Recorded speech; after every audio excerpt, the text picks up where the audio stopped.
വെറും 10 മിനിറ്റ് കൊണ്ട് ഒരു കിടിലൻ മുളക് ചമ്മന്തി ഉണ്ടാക്കിയാലോ? അതിനാവശ്യമായ സാധനങ്ങൾ: വത്തൽ മുളക് 15 എണ്ണം, കുഞ്ഞുള്ളി ഒരു മീഡിയം സൈസിലേത് ഒരു 20 എണ്ണം, ഒരു നെല്ലിക്ക വലുപ്പത്തിൽ വാളംപുളി, ഒരു തണ്ട് കറിവേപ്പില. ഇനി നമുക്ക് നമ്മുടെ പാൻ അടുപ്പിൽ വെച്ച് ചൂടായ ശേഷം അതിലേക്ക് 1 ടേബിൾ സ്പൂൺ വെളിച്ചെണ്ണ ആഡ് ചെയ്യുക. പിന്നീട് നമ്മൾ എടുത്തു വെച്ചിട്ടുള്ള നമ്മുടെ വത്തൽ മുളക് കൂടി ആഡ് ചെയ്ത് നന്നായിട്ടൊന്ന് മിക്സ് ചെയ്യുക. റെഡ് കളർ മാറിയിട്ട് ഒരു ലൈറ്റ് ബ്ലാക്ക് കളർ ആകുന്നിടം വരെ നമ്മളൊന്ന് മിക്സ് ചെയ്ത ശേഷം നമുക്കതിനെ ഒരു പാത്രത്തിലേക്ക് മാറ്റാം.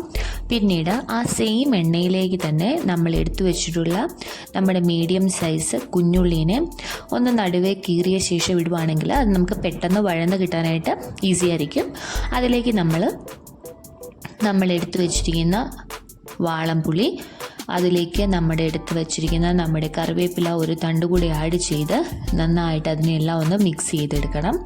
അങ്ങനെ അതൊരു ലൈറ്റ് ബ്രൗൺ ഷെയ്ഡ് ആകുന്നിടം വരെ നമ്മളൊന്ന് മിക്സ് ചെയ്യണം. കരിഞ്ഞു പോകാതിരിക്കാൻ നമ്മൾ പ്രത്യേകം സൂക്ഷിക്കേണ്ടതാണ്. അതുകൊണ്ട് മീഡിയം ഫ്ലെയിമിൽ നമുക്ക് ഓൺ ചെയ്താൽ മതിയാവും. പിന്നീട് നമുക്കതിലേക്ക് 1 ടീസ്പൂൺ ഉപ്പ് കൂടി ആഡ് ചെയ്ത് നന്നായിട്ടൊന്ന് മിക്സ് ആക്കിയ ശേഷം അതിനെ നമുക്ക് റെസ്റ്റ് ചെയ്യാൻ വെക്കാം. അതിൻ്റെ ചൂടാറണം, അതിനുവേണ്ടി നമുക്കതിനെ റെസ്റ്റ് ചെയ്യാൻ വെക്കാം. അപ്പോഴത്തേക്കും നമ്മുടെ മുളക് ചൂടാറി കഴിഞ്ഞിരിക്കും. അതിനെ നമുക്ക് ഒരു മിക്സിയുടെ ചെറിയ ജാറിലേക്ക് ആക്കിയ ശേഷം ഒന്ന് പൊടിച്ചെടുക്കണം. എല്ലാം കൂടെ നമുക്ക് ആദ്യം ഇട്ട് പൊടിക്കാൻ പറ്റത്തില്ല. അതുകൊണ്ട് നമ്മുടെ മുളകിനെ നമ്മൾ ആദ്യം ഇട്ട ശേഷം അത് നന്നായിട്ടൊന്ന് ക്രഷ് ചെയ്തെടുക്കുക. അത് ക്രഷായി വന്ന ശേഷം നമുക്കതിലേക്ക് നമ്മൾ എടുത്തു വെച്ചിട്ടുള്ള കുഞ്ഞുള്ളി, വാളംപുളി, കറിവേപ്പില, പിന്നെ നമ്മൾ ചേർത്ത ഉപ്പ് കൂടി ആഡ് ചെയ്ത് ക്രഷ് ചെയ്തെടുക്കാവുന്നതാണ്.